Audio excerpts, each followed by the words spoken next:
ओम श्री परमात्मने नमः. ओम श्री सद्गुरुवे नमः. मी डॉक्टर विकास बाहेकर, जीवन दर्शन व्यासपीठाच्या आजच्या गुरुवारच्या चिंतन वर्गामध्ये मी आपल्या सर्वांचे या ठिकाणी मनपूर्वक स्वागत करत आहे. योगेश्वर कृष्णापासून भगवान श्रीकृष्णापर्यंतचा प्रवास जो आहे त्याचा उत्तरार्ध आपल्याला आज पाहायचा आहे. पूर्वार्धामध्ये श्रीकृष्णाच्या बाललीला, कंस आणि आजूबाजूच्या गणराज्याच्या व्यवस्थेच्या नंतरचा भाग, जरासंधाच्या स्वारीचा भाग आणि त्या स्वारीनंतर सातत्यानं होणारं मथुरेचं नुकसान हे पाहून द्वारकेमध्ये जेव्हा श्रीकृष्ण पोहोचले तिथपर्यंत आपण मागच्या भागामध्ये पाहतो. आता द्वारकेमध्ये आल्यानंतर तिथून एक वेगळा भाग आपल्याला सुरू होऊन आजचा भाग जो आहे तो त्यांच्या चरित्राचा, खरा राजकारणाचा महत्त्वाचा भाग म्हणून आपल्याला पाहायचा आहे. जे युगपुरुष असतात, ज्यांना व्यवस्था चांगल्या रीतीने बदलायची असते, ज्या पद्धतीनं परित्राणाय साधूना विनाशाय च दुष्कृत्ता हा जो संदेश त्या श्लोकामध्ये त्यांनी दिलेला आहे आणि धर्मसंस्थापनार्थाय, तर धर्माची संस्थापना करण्याच्या दृष्टिकोनातून आपण जरी सुस्थितीत असलो तरी त्या धर्माला ज्या ज्या ठिकाणी अडचण येऊ शकते त्याचा निपात करणे याची सातत्याने त्यांच्या मनामध्ये काहीतरी चिंतन किंवा काहीतरी खुणगाट अशी त्यांनी बांधलेली असल्यामुळे काहीतरी सातत्याने त्यावर विचार त्यांचा चालू असतो. कंस, जरासंध, शिशुपाल हे तीन आपण त्या काळामध्ये पाहिले की ज्यांनी आपल्या गणराज्याच्या विरुद्ध म्हणा किंवा मानवतेच्या विरुद्ध म्हणा काहीतरी जुलमी अशी राजवट त्या दरम्यान सुरू केली होती. त्यातला कंसाचा निपात केलेला होता, मग राहिलेले दोन. मग अशा याच्यामध्ये सम्राट पदवीपर्यंत पोहोचलेल्या किंवा शक्तिशाली असलेल्या जरासंधाचा जर निपात करायचा तर काहीतरी विशिष्ट विचार करायला पाहिजे. या दृष्टिकोनातून द्वारकेमध्ये श्रीकृष्ण काहीतरी सातत्यानं विचारामध्ये असावेत किंवा होतेच. आणि तिथून मग तशी तुल्यबळ शक्ती आपल्याला कशी प्राप्त होऊ शकते हे पाहण्या दृष्टिकोनातून त्यांचा विचार चालू असताना त्यांच्या समोर निष्कासित कुरुवंशातील पांडव हे निश्चितपणे डोळ्यासमोर आले असणार. आणि मग तिथून खरा उत्तरार्ध त्यांच्या जीवनाचा सुरू होतो. तिकडे हस्तिनापुरामध्ये वारणावताचा लाक्षागृहाचा जो प्रकार आहे तो झाल्यानंतर विदुरानं सांगितल्याप्रमाणे ही सर्व मंडळी वेश बदलून रानामध्ये फिरत असताना द्रौपदीच्या स्वयंवराचा प्रकार जो पांचाल नगरीमध्ये म्हणजे कांपिल्य नगरीमध्ये, पांचाल्याच्या राज्यामध्ये, तिथे ब्राह्मण वेशामध्ये प्रकट झाले आणि त्या ठिकाणी भगवान श्रीकृष्णाची आणि त्यांची पहिली भेट झाली राजकीय दृष्ट्या. नात्यानं ते कदाचित पूर्वी भेटले असतील पण तिथे त्यांची पहिली भेट झाली असं एकंदर दिसते. मग तिथे गेल्यानंतर एक गोष्ट आपण सर्वात लक्षात ठेवली पाहिजे महत्त्वाची, की कांपिल्य नगरीमध्ये मत्स्यवेधाचं ते स्वयंवर ठेवलेलं आहे. त्या ठिकाणी देशोदेशीचे राजे आलेले आहेत. त्या ठिकाणी ब्राह्मण वेशामध्ये पांडव आहेत. तिथे भगवान श्रीकृष्ण गेलेले आहेत. आता एखादा व्यक्ती एखाद्या स्वयंवरामध्ये जातो, मग त्या स्वयंवरामध्ये गेल्यानंतर त्या स्वयंवरामध्ये भाग घेणे हा त्याचा एक स्थायी भाव असतो. परंतु त्याच्या आधी जर कोणा स्वयंवर जिंकलं तर ते स्वयंवर तिथेच थांबून जातं. म्हणजे त्या मुलींनी समजा वरमाला कोणाला घातली तर किंवा तिचा स्वयंवरातला वर जर पूर्ण केला तर. मग तशा पद्धतीनं द्रौपदीचं त्या मत्स्यवेधाचं जे आहे तो अर्जुनानं तो प्रण पूर्ण केल्यानंतर द्रौपदीचं पाणीग्रहण त्यांनी केलं आणि ते त्यांच्या मुक्कामाच्या ठिकाणी गेले. तिथे साक्षात भगवान श्रीकृष्ण गेलेत आणि त्यावेळी त्यांनी जे लोक राज्यापासून निराधार झालेले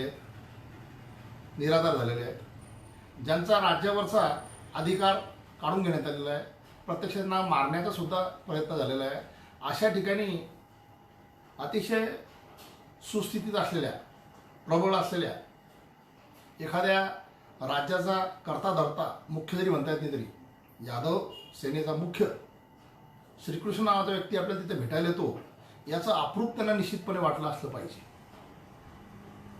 नाते त्यांचे जरी होते, आपण पहिले सांगितलं त्या पद्धतीनं, तरी मग तशा ठिकाणी तिथे गेल्यानंतर त्यांना पूर्णपणे तुम्हाला मी सहकार्य करतो अशा पद्धतीचं आश्वासन तर दिलंच, पण त्याचबरोबर आहेराच्या निमित्तानं अतिशय मोठी संपत्ती दिली आणि ती संपत्ती देऊन हस्तिनापूरला परत आल्यानंतर सगळ्यात पहिले काहीतरी राज्य द्यावं अशा प्रकारची त्या ठिकाणी शिष्टाई करून त्यांना खांडवनाचा भाग मिळवून दिला. खांडवनाच्या भागामधला तो प्रकार आपल्याला माहिती आहे, खांडवन जाळलं वगैरे सर्व. त्यानंतर तिथे यांना मान्यता प्राप्त करून देण्याच्या दृष्टिकोनातून राजसूय यज्ञ तुम्ही करावा अशा प्रकारची सूचना सुद्धा भगवान श्रीकृष्णांनी दिली. आता राजसूय यज्ञ करायचं म्हटल्यानंतर युधिष्ठिराला सर्वात प्रथम आठवलं की आपल्याला सर्व राजे जर अंकित करायचे असतील तर त्याच्यामध्ये सगळ्यात महत्त्वाचा अडथळा जो आहे तो जरासंधाचा. जरासंधाची खरी अडचण जी आहे ती श्रीकृष्णाची होती, पण ती अशा पद्धतीनं इंद्रप्रस्थाची अडचण त्यांनी केली आणि तसं दाखवून सैन्यापुढे सैन्य जर उभं राहिलं तर आपल्याला टिकावं लागणार नाही. लक्षात आल्यानंतर श्रीकृष्ण, अर्जुन आणि भीम या तिघांनी गिरिव्रज या नगरीमध्ये जाऊन द्वंद्व म्हणा, राजकीय भाग म्हणा, पण तिथे जरासंध खतम केला. हा जरासंध खतम केला याचा आपल्याला जर सरळ सरळ आपल्याला चित्र पाहायचं असेल तर ते चित्र आपल्याला म्हणजे त्याच्या घरामध्ये जाऊन मारणे हा प्रकार तुम्हाला छत्रपती शिवाजी महाराजांच्या चरित्रामध्ये शाहिस्तेखानाचा लाल महालाचा प्रसंग आठवेल. फक्त शाहिस्तेखान बोटावर निभावला, बाकी प्रकार तोच. म्हणजे सातत्यानं हा श्रीकृष्ण तुमच्या माझ्या आयुष्यामध्ये ज्याला आपण युगपुरुष म्हणतो त्यांच्या चरित्रामध्ये तुम्हाला डोकवताना दिसतो. म्हणजे गिरिव्रजमध्ये जरासंधाला मारणं किंवा शाहिस्तेखानामध्ये लाल महालामध्ये शाहिस्तेखानाची बोटं छाटणं हा प्रकार जवळपास सारखाच आहे. छत्रपती शिवरायाच्या चरित्रातील माझ्या मते सर्वात बिकट परीक्षेचा आणि खऱ्या अर्थानं धैर्याचा प्रसंग जर म्हटला, म्हणजे जर आपण आग्र्याहून सुटका हा प्रकार जर सोडला तर माझ्या मते लाल महालाचाच आहे. कारण बाहेर राजपुतांची 1.5 लाखाची कडवी फौज त्या ठिकाणी होती आणि तशा ठिकाणी जाऊन शाहिस्तेखानावर वार करायचा ही साधी गोष्ट नाही. तर हे पाहूया हळूहळू आपण. मग हे इंद्रप्रस्थ जे आहे ते तशा पद्धतीनं राजसूय यज्ञा दृष्टिकोनातून तयार करत असताना जरासंध अशा पद्धतीने संपवला. मला आला एक शिशुपाल. तत्पूर्वी सुभद्रा रणाचा प्रसंग वगैरे झाला. हा राजसूय यज्ञाचा प्रसंग ज्यावेळेस सुरू झाला त्यावेळी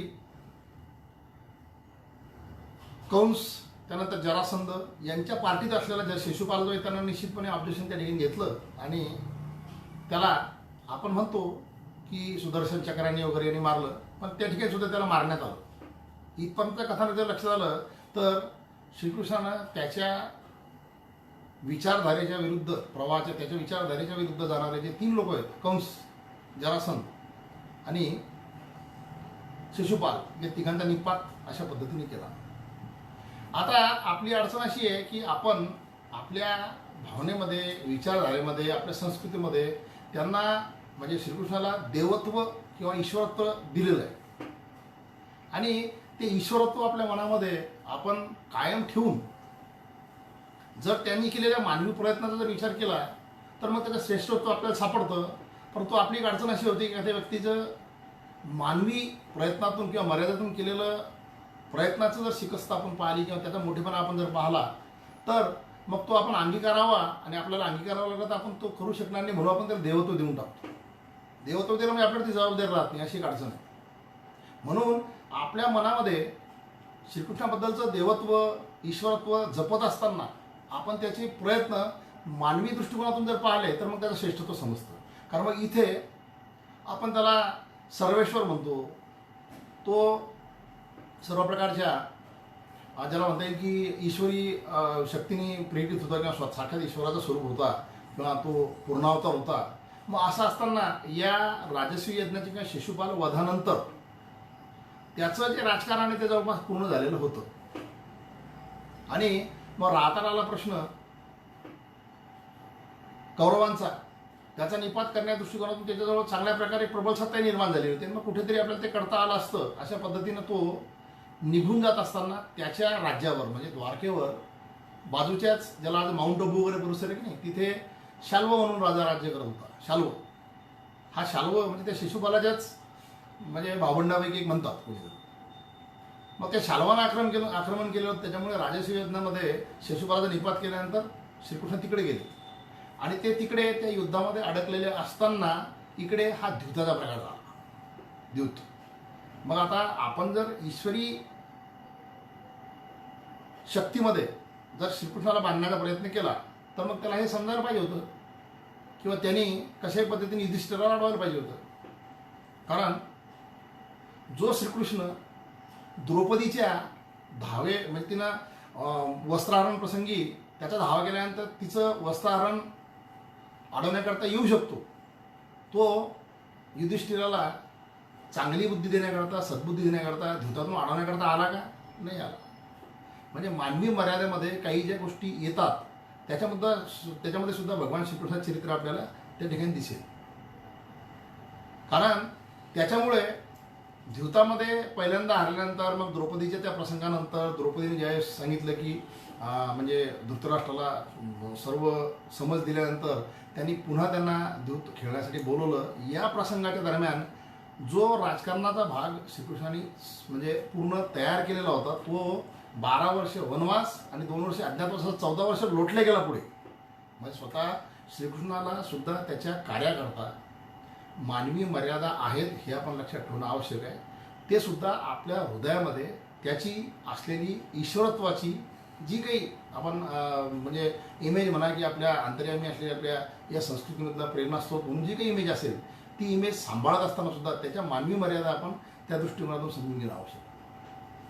मग अशा प्रकारचा हा राजकारणाचा भाग झाल्यानंतर ते 12 वर्ष वनवासामध्ये गेल्यानंतर तिथे जेव्हा श्रीकृष्ण त्यांना भेटले, महाभारत सांगतं की तिथे त्यांनी सांगितलं श्रीकृष्णाने की जर मी तिथे असतो तर मी तुला द्यूत खेळू दिलं नसतं. म्हणजे मी काय म्हणतो ती गोष्ट तुमच्या लक्षात येईल.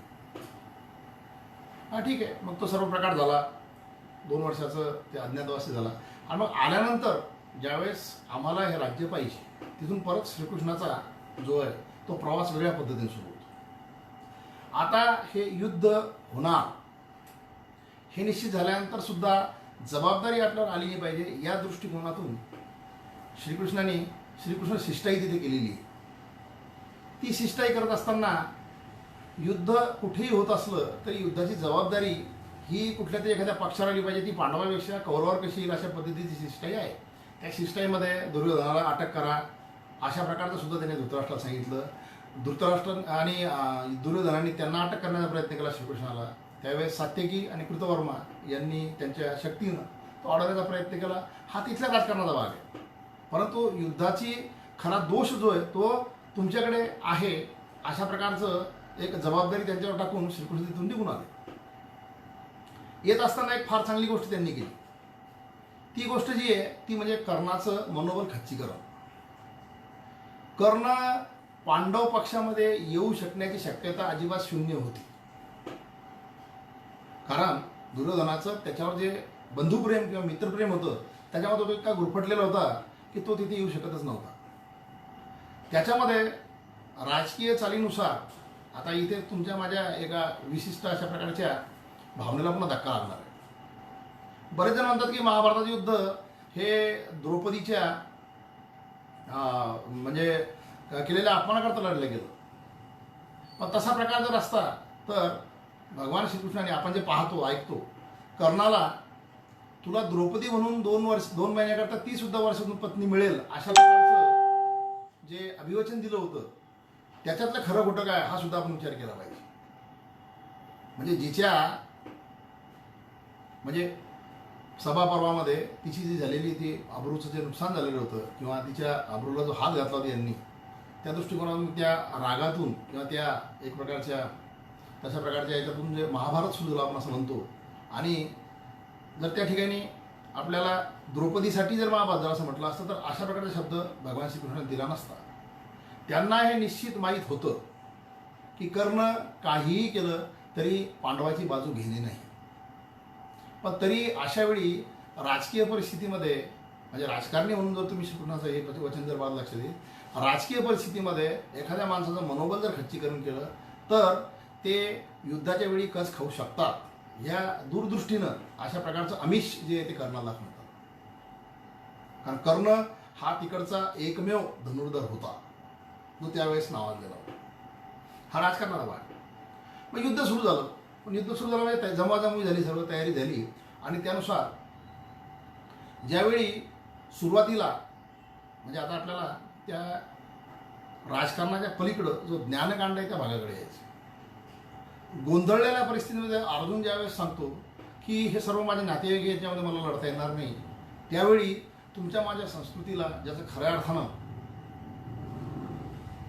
गौरव म्हणून तुमच्या माझ्या या भारतीय संस्कृतीला ज्याच्यामुळे प्राप्त झाला त्या गीता या ग्रंथाचा उद्गम झाला किंवा ती गीता निर्माण झाली. काही जण म्हणतात की महाभारतामध्ये ती गीता प्रक्षेप म्हणून बाहेरून आलेली आहे. ते काही असो, पण त्या अनुषंगानं श्रीकृष्णाच्या मुखारविंदातून तुम्हाला मला जे तत्त्वज्ञान मिळालं त्या तत्त्वज्ञानाचा आधार घेत जगामधल्या बऱ्याच संस्कृती मोठ्या झाल्या हे आपल्याला विसरून चालणार नाही. या ठिकाणी आपण एक गोष्ट लक्षात ठेवली पाहिजे महत्त्वाची, की गीता हा असा प्रकार आहे की त्याच्यामध्ये जीवनाच्या सगळ्या अंगाचा विचार त्या 750 श्लोकामध्ये केलेला आहे. आणि भाग्यानं आपल्या महाराष्ट्राच्या भूमीमध्ये ज्ञानेश्वर महाराजांनी 9900 ओव्यामध्ये त्या गीतेवर भाष्य केलेलं आहे. भाष्य आणि भाषांतरातला फरक आहे.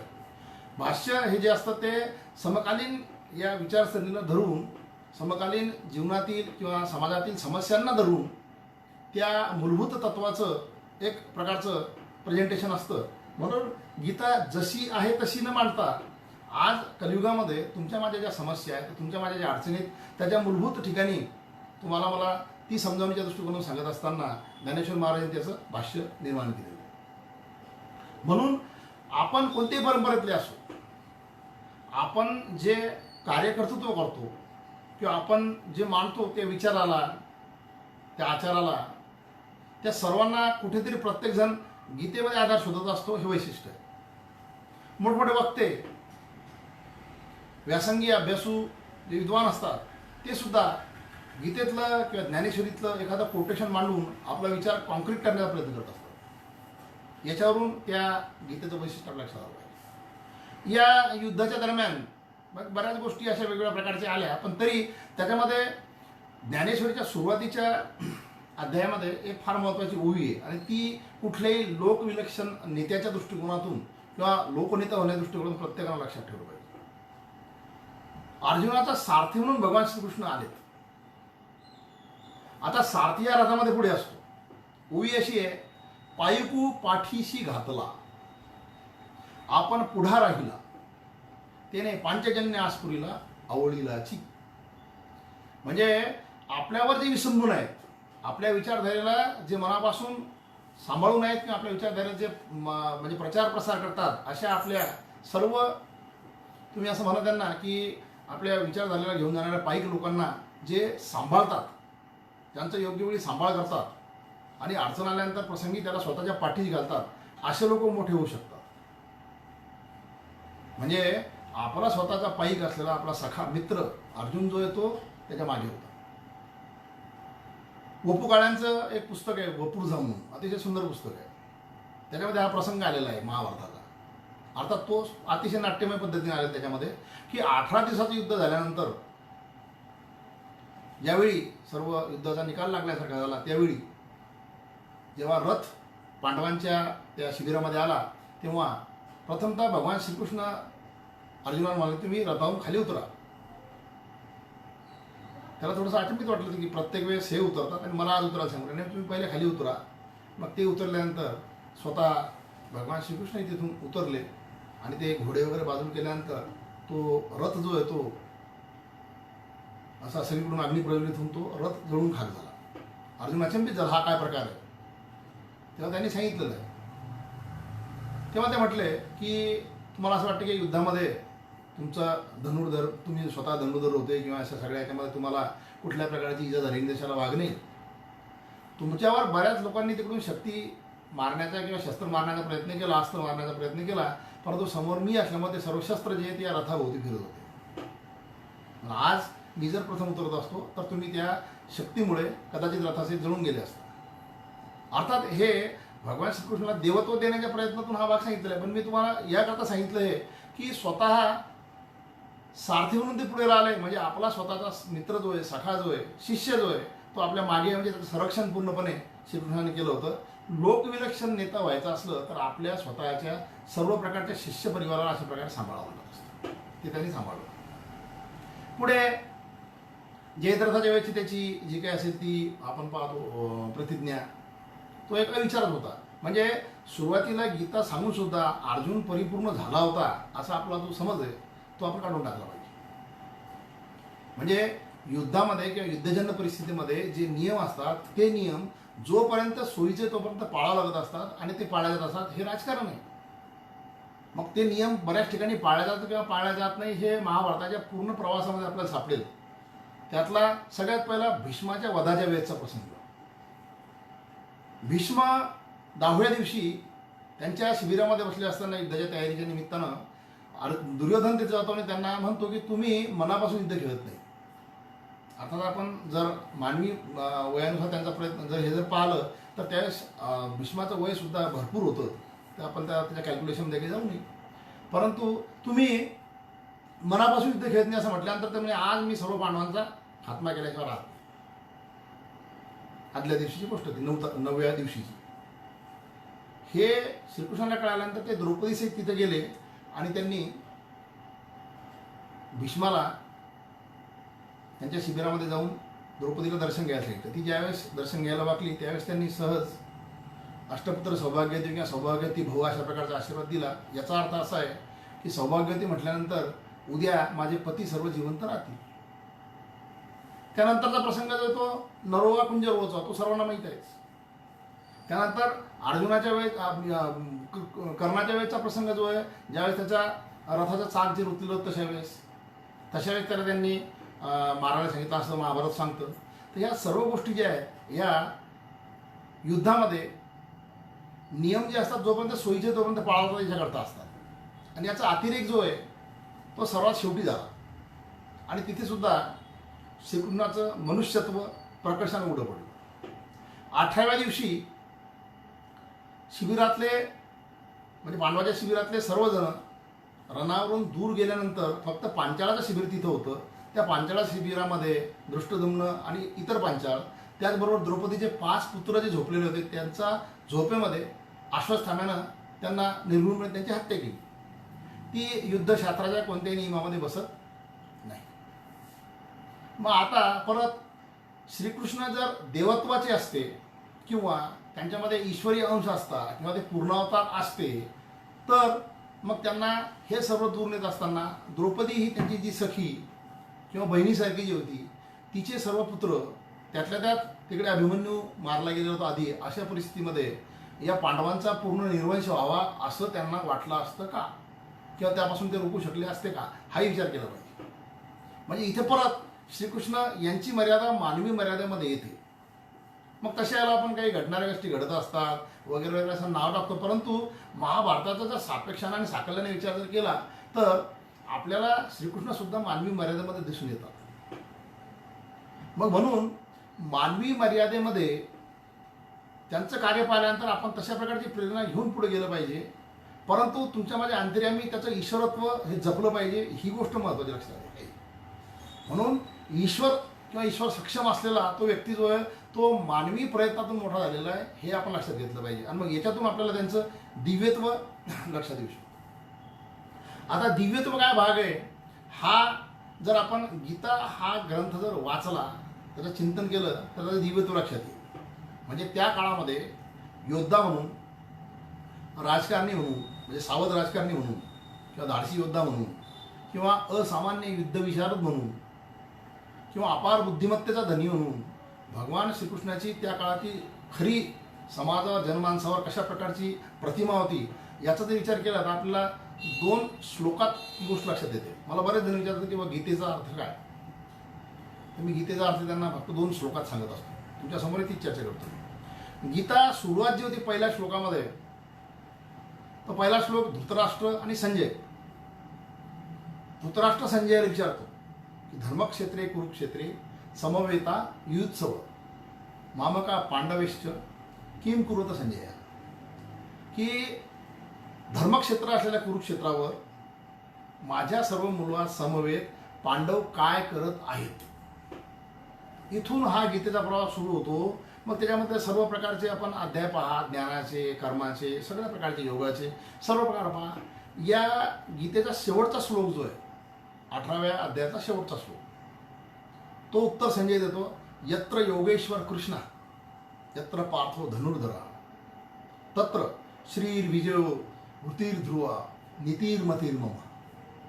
ज्या ठिकाणी श्रीकृष्ण आहे, योगेश्वर श्रीकृष्ण, आणि पार्थ धनुर्धर आहे, त्या ठिकाणी सर्व प्रकारचा विजय, नीती ही वसलेली असते, हे लक्षात ठेवा.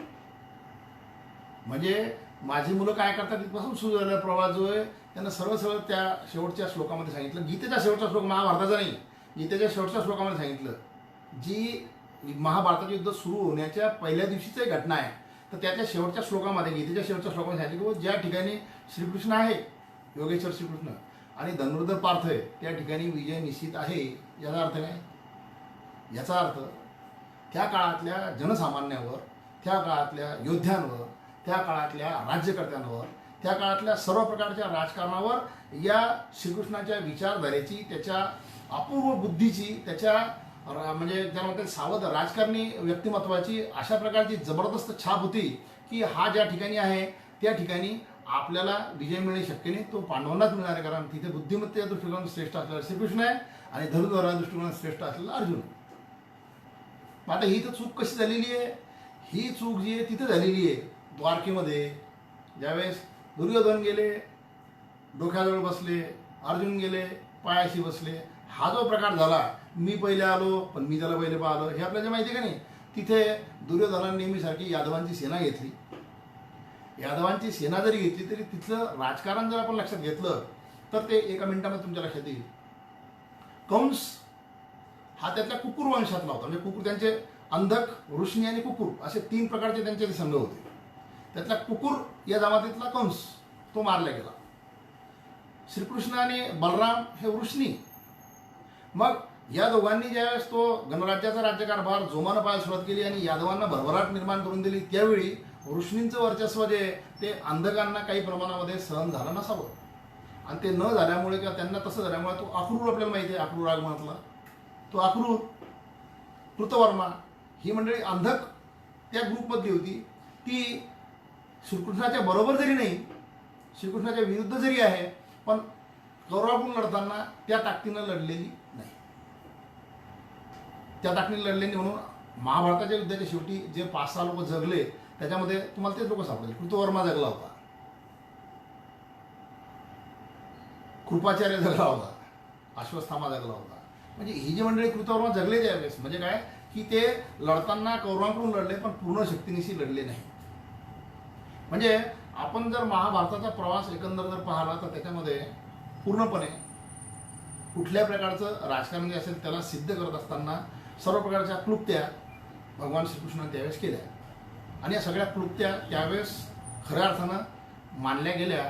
आणि त्यावेळेस बरेचसे त्यांच्या वक्तव्यावर किंवा याच्यावर शिंतोडे जरी उडले असले तरी एक शेवटचा पुरावा हा महत्त्वाचा आहे की ज्यातून तुम्हाला श्रीकृष्णाचं चरित्र पूर्णपणे उभं राहील.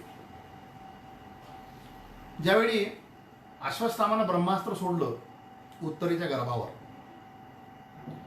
आता अभिमन्यू मारले गेले, द्रौपदीचे 5 पुत्र अश्वत्थाम्यानं मारले, आणि ब्रह्मास्त्र सोडलं तर अभिमन्यूची पत्नी उत्तरा, हिच्या गर्भामध्ये परीक्षित होता.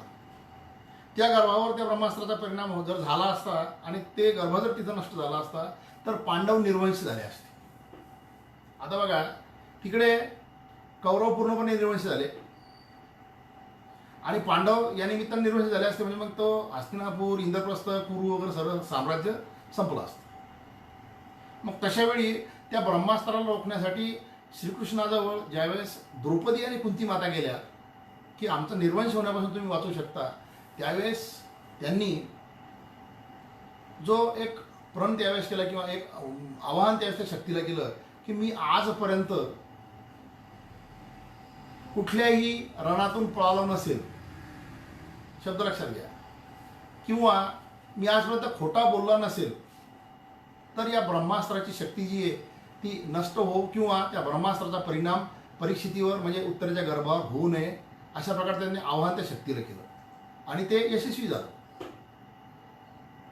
आता तो जर आतापर्यंत खोटाच बोलला नव्हता तर नरोवा कुंजरोवाचा प्रकार काय, मागे मी सांगितलं तो हंस डिंबकचा प्रकार काय, आणि मी पळून गेलो नाही तर मग तो रणछोडदास नावाचा प्रकार काय. पण आपण जी एक म्हण वापरतो, everything is fair in love and war, अधर्माचा नाश करण्याकरता आणि धर्माची प्रतिष्ठापना करण्याकरता ज्या गोष्टी कधी कधी कराव्या लागत असतात त्या करत असताना दिसताना जरी असत्य वाटत असल्या तरी त्या गोष्टीचा दूरगामी परिणाम चांगला ज्यावेळेस होतो त्यावेळेस त्याला आणि यश प्राप्त होतं त्यावेळेस त्याला नीती म्हणतात आणि म्हणून नीतीचा उद्गाता हा भगवान श्रीकृष्ण होता. आता त्या रणछोडदासचा प्रकार तो सांगत असताना तो आणखी एक गोष्ट लक्षात येईल. काल यवनाचा प्रसंग येतो. काल यवनाने ज्यावेळी युद्धाचं आव्हान केलं त्यावेळेस भगवान श्रीकृष्ण पळत रेवतक पर्वतामध्ये गेले आणि तिथे मुचकुंदानं त्या काल यवनाला भस्म केलं. हा प्रसंग जर पाहिला तर या प्रसंगाचा संबंध तुम्हाला छत्रपती शिवाजी महाराजांच्या जीवनाशी सापडू शकतो.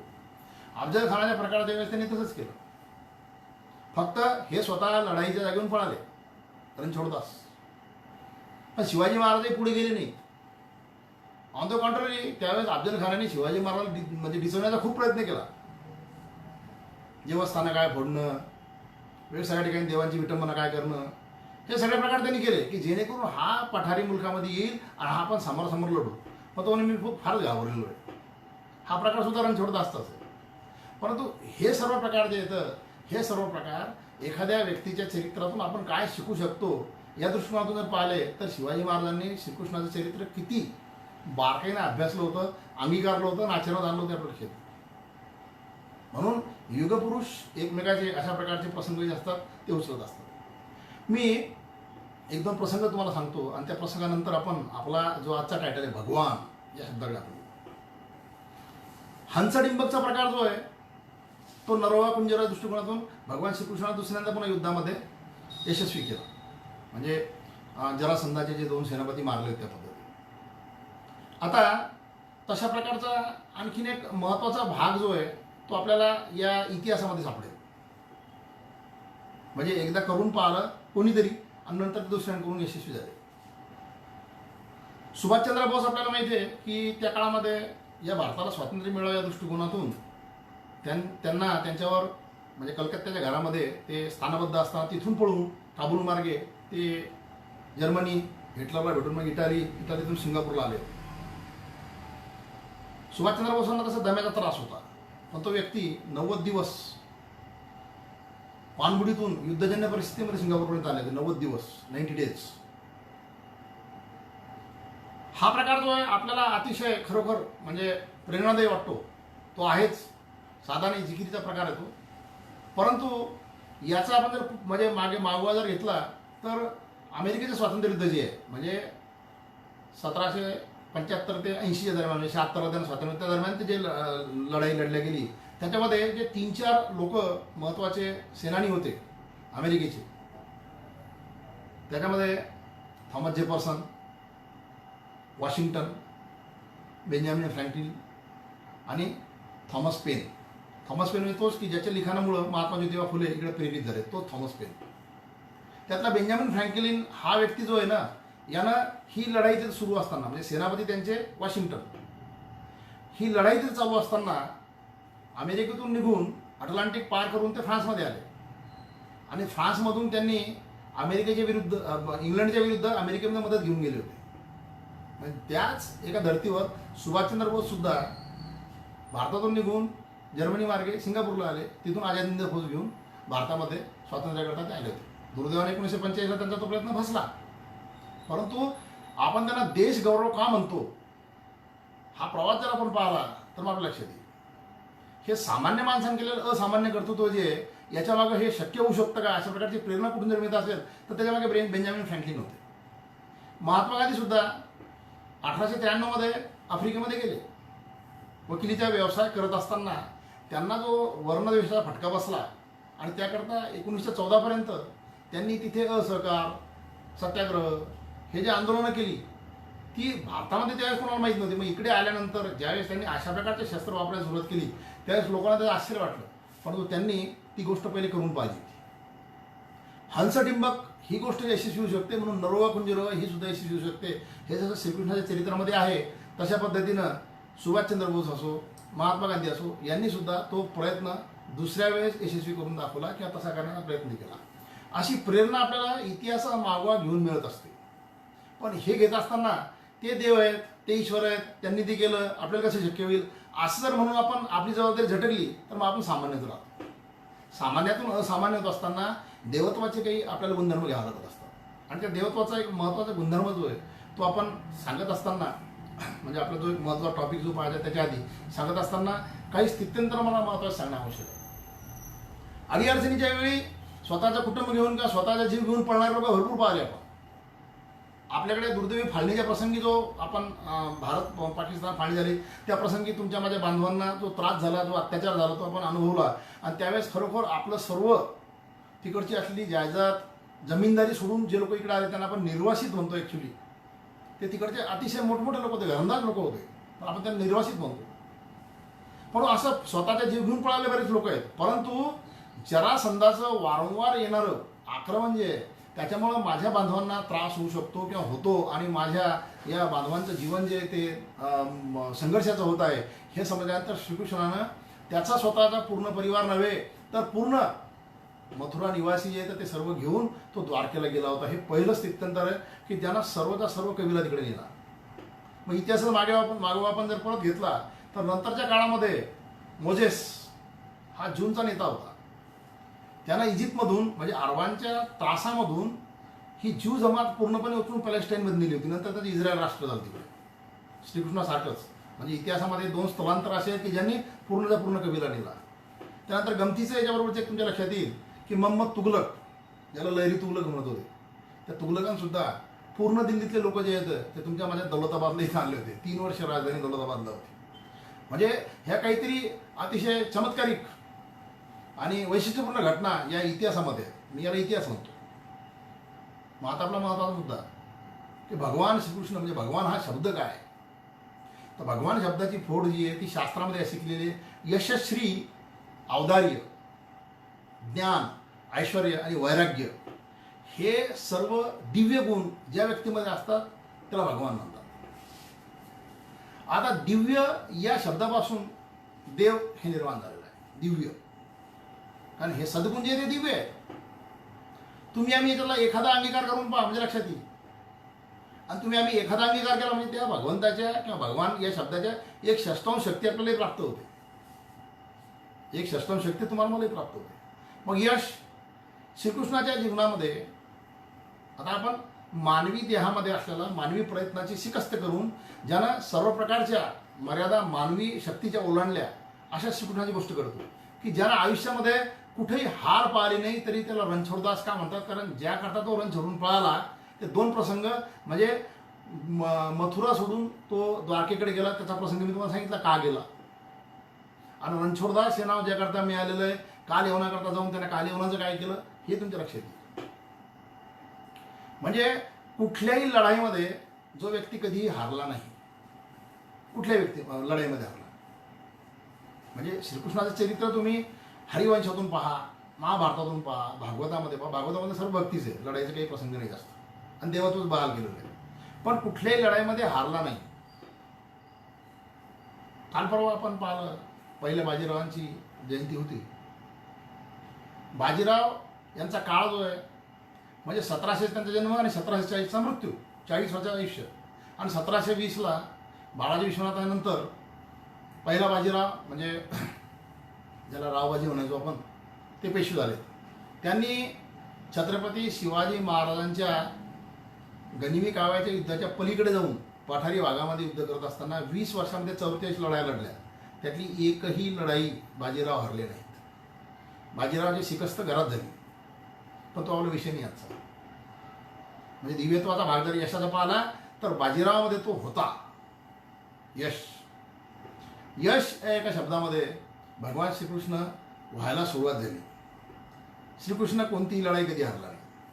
श्री माझ्या लोकांना मथुरेमध्ये सातत्यानं आक्रमणाचा त्रास होतो, तिथं हे गणराज्य अशा प्रकारे टिकणार नाही म्हणून त्या दत्ताला वाचवताना शंकासुराचा खात्मा करत असताना द्वारकेचं ते जे स्थान आहे किंवा क्षेत्र जे आहे ते आधीच हेरून ठेवलेलं होतं आणि त्या ठिकाणी हा पूर्ण जो आपला कबिला किंवा आपला जो पूर्ण म्हणजे आपण ज्याला म्हणतो की सर्व आपल्या त्या मथुरेचे निवासी घेऊन तो तिथे पोहोचला.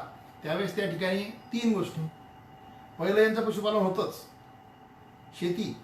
त्याचबरोबर तो भाग जो आहे तो समुद्रावरच्या वेगवेगळ्या प्रकारच्या व्यापारासाठी त्यावेळेस खुला करून अतिशय श्रीमंत अशा प्रकारचे किंवा ज्याला म्हणतात आपण ज्यांच्याकडे संपत्ती होती अशा प्रकारचे यादव झालेत.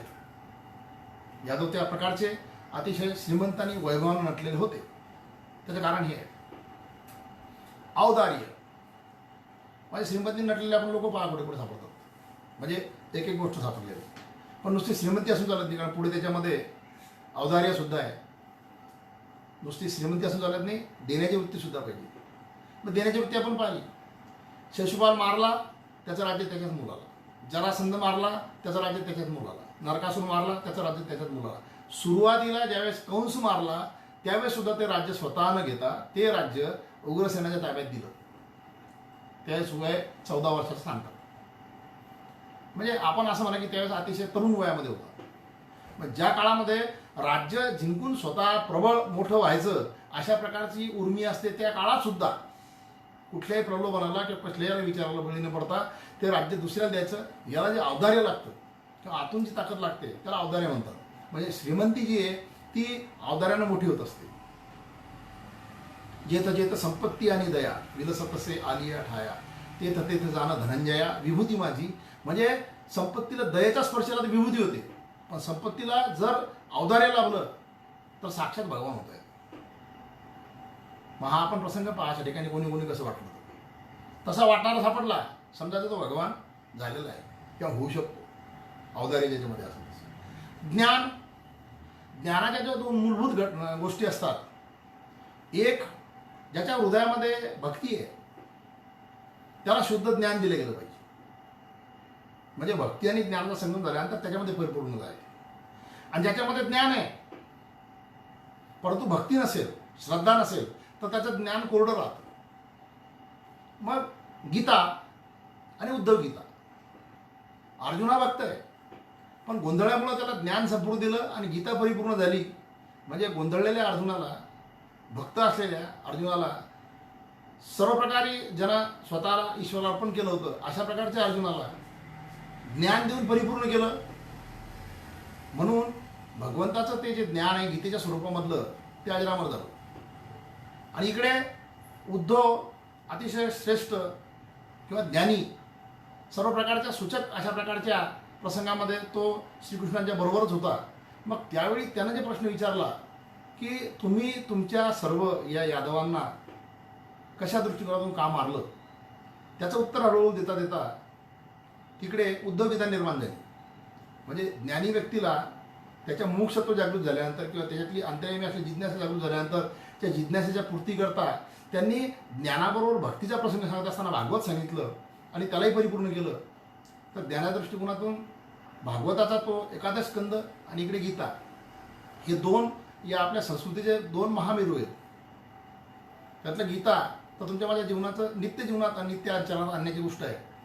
तर या दृष्टिकोनातून श्रीकृष्ण नावाच्या व्यक्तीनं या 2 निमित्तानं ज्ञानाचं परिपूर्णत्व, ज्ञानाचं म्हणजे ज्याला आपण अक्षरत्व हे प्रकट केलं. म्हणून ज्ञान जशा व्यक्तीनं दिलं मग त्या परंपरेमध्ये ते ज्ञान तुमच्या माझ्यापर्यंत पोहोचत असून त्याच्यावरचे वेगवेगळ्या प्रकारचे भाष्यकार जे आहेत म्हणजे आधी शंकराचार्यापासून तर आजपर्यंतच्या प्रत्येक भाष्यकारांनी ते ज्ञान तुमच्या माझ्यापर्यंत सोपं करून पोहोचण्याचा प्रयत्न केला आहे. तो सुद्धा कुठे कुठे कधी कधी भगवान या संज्ञेमध्ये जातो. ज्ञान. ऐश्वर्य. ऐश्वर्य हा शब्द थोडासा गोंधळाचा आहे बऱ्याच लोकांचा. ऐश्वर्य हा शब्द जो आहे तो पैशाच्या बाबतीत येत नाही, हे लक्षात ठेवणं आवश्यक आहे. ऐश्वर्य हा शब्द म्हणजे आपण जर त्याचा मराठी साहित्य दृष्टीने विचार केला ज्या पद्धतीनं मधुरपासून माधुर्य होतं, चतुरपासून चातुर्य होतं, तसं ईश्वरापासून ऐश्वर्य निर्माण होतं. ईश्वरापासून ऐश्वर्य निर्माण होतं याचा अर्थ ईश्वर हा जर आपण परिपूर्ण सृष्टीचा निर्माता जर पाहिला तर त्याची प्रत्येक जीवाप्रती असलेली पित्याची भूमिका, त्यातून उत्पन्न झालेली दया, त्यातून उत्पन्न झालेली काळजी घेण्याची किंवा केअरिंग असा ॲटिट्यूड हा ज्याच्यामध्ये असतो तो ऐश्वर्यवान असतो. असं शास्त्र सांगतं. ऐश्वर्याचा श्रीमंतीशी संबंध नाही. ऐश्वर्य म्हणजे तुमच्यामध्ये तशा प्रकारचा ईश्वरी गुण काही असला पाहिजे तर त्याला ऐश्वर्य म्हणतात. म्हणजे त्याला आपण थोडक्यात जर पाहायचं म्हटलं तर मी गरीब आहे, माझ्याजवळ आणि मला भूकही लागलेली, पण माझ्याजवळ एकच पोळी असताना दुसरा कोणी जर मला मागायला तर मी त्यातली अर्धी दिली तर ऐश्वर्य म्हणतात. त्याचा श्रीमंतीचा संबंध नाही, औदार्याचा संबंध नाही. ऐश्वर्य तो ईश्वरी गुणधर्म आहे की माझ्या अंतरे मी त्याच्या उपाशीपणाबद्दल किंवा त्याच्या भुकेबद्दल जी दया निर्माण झाली त्यातून मी माझ्यातली भाकर त्याला दिली. ऐश्वर्य त्याला म्हणतात. ऐश्वर्याबद्दल आपला फार मोठा गोंधळ आहे. ऐश्वर्य म्हणजे तुमच्यामध्ये तशा प्रकारचा ईश्वरी गुण की ज्यानं तुम्ही सर्वाप्रती समत्व पाहून त्या त्या ठिकाणी असलेली कमतरता भरण्याचा प्रयत्न करता. श्रीकृष्णाने काय केलं? या श्रीकृष्णाने केलेला सर्वात मोठा ऐश्वर्याचा प्रकार जो आहे त्या ऐश्वर्यानंच त्याला लांछन प्राप्त करून दिलं. आपण प्राग्ज्योतिषपुरातून 16 सहस्त्र नारी ज्या सोडून आणल्या त्या नरकासुराला मारून, आजच्या काळात सुद्धा तीच परिस्थिती आहे. तर तशा प्रकारच्या मुली ज्या आहेत तिथून सोडून आणल्यानंतर घरी आई वडील घ्यायला तयार नाही, त्या राजकन्यांना स्वीकार करायला त्यांचे राजे असलेले वडील सुद्धा तयार नाही. तू तिकडेच तुझ्या जीवाचं काहीतरी कर असं सांगत असताना त्या प्रत्येक स्त्रीला जीवनाचा अधिकार देत असताना तिला स्वतःचं पत्नीत्व बहाल करून स्वतः तिचे स्वामी झालेत आणि 16 सहस्त्र पत्नीचे ते पती झाले. ऐश्वर्य भगवंताचं या ठिकाणी सुद्धा झळकतं. दुसऱ्याला अडचणीमध्ये आधार देत असताना त्याच्या जीवनाला सुद्धा काहीतरी त्या जगण्याच्या दृष्टिकोनातून उमेद तयार करत असताना जो व्यक्ती झटतो त्याला खऱ्या अर्थानं ऐश्वर्य प्राप्त झालं असं म्हणतात. मग तुम्ही आम्ही ज्या ज्या वेळेस अशा ठिकाणी कोणाच्या धावत असेल त्या ठिकाणी तुम्हाला मला ते ऐश्वर्य मिळू शकतं. छत्रपती शिवाजी महाराज जीवनातला एक प्रसंग मला ठिकाणी सांगणं आवश्यक आहे. आपल्याला रांझाच्या पाटलाची कथा माहिती आहे. रांझाच्या पाटलांनी गावातल्या एका स्त्रीला बेअब्रू केल्यामुळे छत्रपती शिवाजी महाराज छत्रपती नसताना, छत्रपती नव्हते त्यावेळेस, त्यावेळी त्यांच्या सुभ्यातला असल्यामुळे त्यांनी त्याचे हातपाय तोडण्याचं फरमान दिलं. पण हातपाय तोडल्यानंतर त्याच्या जीविताचा प्रश्न जेव्हा निर्माण झाला त्यावेळेस त्याच्यासाठी काहीतरी उत्पन्नाचा स्रोत सुद्धा छत्रपती शिवाजी महाराजांना लावून दिला. हा कहाणीचा दुसरा भाग आपल्याला माहीत नसतो. ऐश्वर्य आपल्याला स्वतःची, आपल्या जीवनाची किंवा आपल्या जीवाची जशी काळजी असते, आपल्या जीवाचा किंवा आपल्या जीवनाचा असा उत्कर्ष व्हावा असं वाटतं, त्यावेळेस दुसऱ्याच्या उत्कर्षाला ज्यावेळेस तुम्ही हात लावता, मदत करता किंवा त्याच्याकडे धावून जाता, प्रसंगी एखादा लांछनपत्री घेऊन सुद्धा, त्यावेळेस समजा तुमच्याजवळ ऐश्वर्य आहे. श्रीकृष्णाजवळ ते होतं. ज्याच्याजवळ ते असेल तो भगवंत या श्रेणीमध्ये जाऊन बसतो. ऐश्वर्य. रात्राला भाग सर्वात शेवटचा त्याला म्हणतात वैराग्य. वैराग्य हा प्रकार जो आहे तो श्रीकृष्णाच्या चरित्रातून एकंदर लक्षात येतो. भारतीय संस्कृतीमध्ये ते लांछन त्यांना काय लावलं ते मी नंतर सांगतो. भारतीय संस्कृतीमध्ये 16 सहस्त्र नारी, त्यांच्या 8 स्वतःच्या ज्या पट्टराण्या होत्या त्या, ह्या सर्व भोगल्यानंतर सुद्धा तो ब्रह्मचारी असं म्हणतात. 16 भोगुनी सहस्त्र नारी तो एक ब्रह्मचारी. त्याच्या जीवनामध्ये ते पावित्र्य कायम आहे. त्याच्यामुळे दशावतारातून जर विचार केला तुम्ही तर एक रामनवमी आणि कृष्ण जन्माष्टमी हे 2 सण सातत्यानं साजरे केले जातात सर्व भारतभर. इतरही अवताराचं जन्म वगैरे किंवा जयंतीवर साजरी केली जाते त्याच्यावर वाद नाही, परंतु ते एका विशिष्ट समूहात केली जाते. परंतु सामान्यापासून तर अतिउच्च श्रेणीतल्या समाजातल्या कुठल्याही स्तरामध्ये रामनवमी आणि कृष्ण जन्माष्टमी ही साजरी केली जाते. याचा अर्थ जनमानसाच्या हृदयामध्ये असलेलं श्रीकृष्णाचं जे स्थान आहे ते स्थान अबाधित आहे. त्याचं कारण इतक्या सगळ्या सहस्त्र नारींसहित त्याला तुम्ही आम्ही पावित्र्य दृष्टिकोनातून सांभाळलेलं आहे. हे त्याचं खऱ्या अर्थानं वैराग्याचं प्रूफ आहे. प्रूफ आहेत वैराग्याचं. वैराग्य पुन्हा दुसरी गोष्ट एका याच्यातून निर्माण होतं की जे माझ्याजवळ आहे त्याच्यामध्ये मला समाधान आहे, त्याच्या व्यतिरिक्त मी जे निर्माण केलं त्याच्यामध्ये सुद्धा मला समाधान आहे आणि माझी बाहेरची असलेली भूक थांबलेली आहे, त्यातून वैराग्य निर्माण होतं. निवृत्तीची पुढची पायरी वृत्ती, प्रवृत्ती, निवृत्ती, वैराग्य.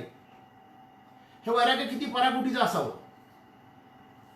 द्वारकेमध्ये आल्यानंतर आपलं साम्राज्य सुस्थितीत आणल्यानंतर आपल्याला या सर्व म्हणजे त्या काळात असलेल्या या जम्बूद्वीपातील सर्व प्रकारचं पाप जे किंवा अधर्म जे ते नष्ट करायचे, या सातत्यानं बेचैन करणाऱ्या या प्रश्नाचं उत्तर शोधण्याकरता भारतभर संचार करणारा जो लोकनेता होता, त्या लोकनेत्यानं ज्यावेळेस तिकडचं राजकारण संपवून परत आला त्यावेळेस त्याने एक गोष्ट पाहिली की माझ्याच बांधवांना म्हणजे यादवांना त्याच अधर्माची लागण झालेली.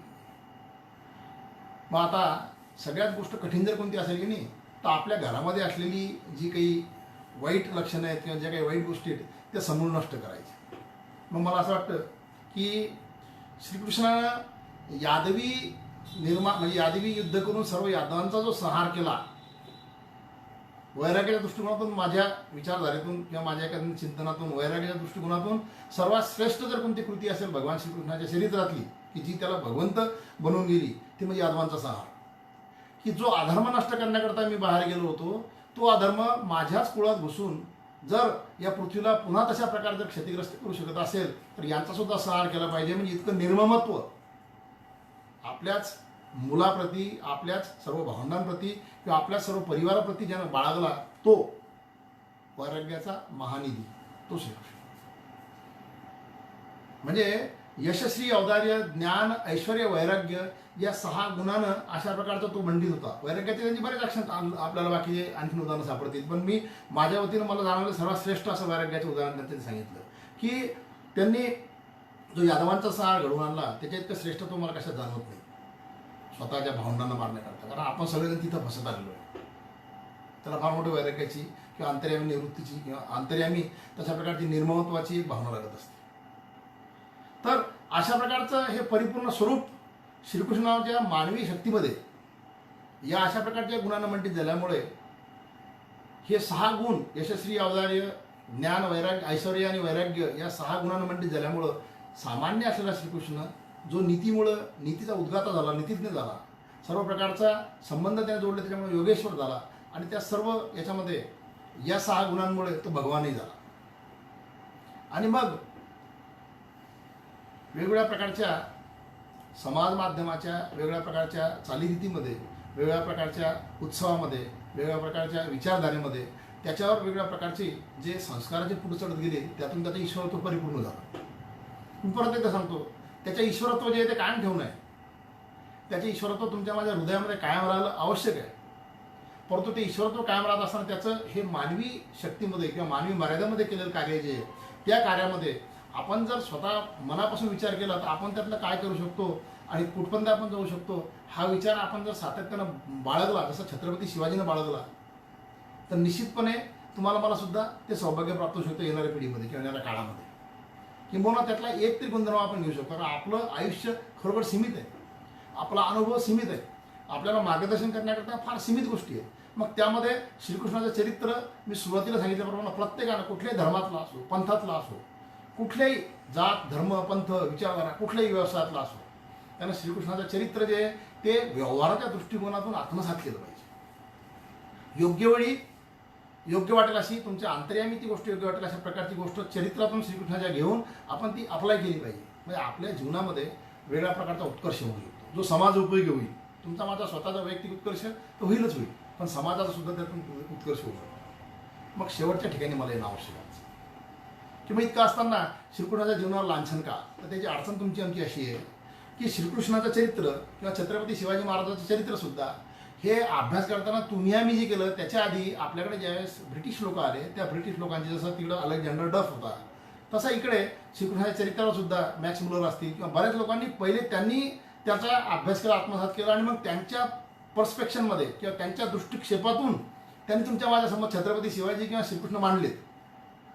आणि 1 पर्सन बिलॉंगिंग सच मेनी वाईफ्स अशा प्रकारचं लांछन त्यांनी जे तिथं टाकलं. आणि आपल्यातले जे सोकाल पुरोगामी किंवा स्वतःला वाईट करून समजणारे मोठे लोक जे आहेत ना, त्यांनी त्या लोकांना फॉलो केलं आणि त्या लोकांना फॉलो करत असताना त्यांनी या श्रीकृष्णाचं चरित्र जे आहे ते बऱ्याच ठिकाणी लांछनामध्ये टाकलं. श्रीकृष्ण हा तुमच्या माझ्या संस्कृतीचा आदिपुरुष आहे. श्रीकृष्ण हा तुमच्या माझ्या कर्माचा खऱ्या अर्थानं अधिष्ठाता आहे, तुमच्या माझ्या ज्ञानाचा, भक्तीचा अधिष्ठाता आहे, तुमच्या माझ्या जीवनातल्या प्रत्येक गरजाला परिपूर्ण करू शकेल अशा प्रकारचं व्यक्तिमत्व स्वतः जगलेलं आहे. म्हणून तुम्ही आम्ही स्वतः श्रीकृष्णाला आपल्या दृष्टिकोनातून अभ्यास करून आत्मसात करायला पाहिजे. आणि त्या दृष्टिकोनातून मी श्रीकृष्ण जर समजून घेतला तर तुमच्या माझ्या सुद्धा योगेश्वर किंवा भगवानाने क्षमता निर्माण होऊ शकते. आणि तशा प्रकारची क्षमता तुम्हा सर्वांना प्राप्त हो अशा प्रकारची एक सदिच्छा आपल्या या जन्माष्टमीच्या निमित्तानं चालू असलेल्या भगवान श्रीकृष्णाच्या चरित्राच्या निमित्तानं मी तुम्हा सर्वांसमोर व्यक्त करतो. सर्वांचे परत एकदा मनपूर्वक आभार मानतो आणि माझ्या शब्दांना विराम देतो. रामकृष्ण.